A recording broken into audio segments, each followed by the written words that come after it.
Հայաստանի Հանրապետության պետական եկամուտների կոմիտեն շարունակական քայլեր է ձեռնարկում ստվերային տնտեսության նվազեցման, հարկերից խուսափելու դեպքերի կանխարգելման եւ մաքսային իրավախախտումների բացահայտման ուղղությամբ, ապահովելով հարկային կարգապահությունը, պաշտպանելով պետության ու օրինապահ բիզնես համայնքի շահերը։ Պետական եկամուտների կոմիտեի պետական սահմանից համակային անցման կետերում մաքսային սպասարկման եւ հսկողության վարչության եւ ազգային անվտանգության ծառայության աշխատակիցները համատեղ կանխել են Հայաստանի Հանրապետության պետական սահմանով մաքսային հսկողությունից թաքցված խոշոր չափականակի տաքացվող ծխախոտի արտահանման փորձը։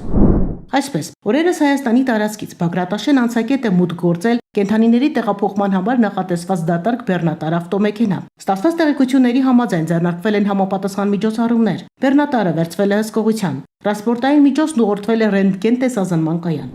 Պատկերի վերլուծության արդյունքում բեռնատարի վերելակի պատերի հատվածում նկատվել է կասկածելի խտություն եւ որոշում է կայացվել բեռնատարն ուղղորդել խորը զննման անգար։ Մաքսային ծառայողները էնդոսկոպիկ տեսանկարահանող սարքի միջոցով ֆիքսել են ներսում առկա բեռնատարի կառուցվածքին չհամապատասխանող օտար մարմիններ։ Հատուկ կտրող սարքավորման օգնությամբ բացվել են խոռոչներ, որտեղ թաքցված է եղել մոտ 22300 տուփ տաքացվող ծխախոտ։ Խոռոչներում ծխախոտներն այնպես են հարմարեցված եղել, որպեսզի արկաժապավենները քաշելու միջոցով ապրանքը հեշտությամբ դուրս բերվի։ Դեպքի առնչությամբ կազմվել է մաքսային կանոնների խախտման վերաբերյալ արձանագրություն։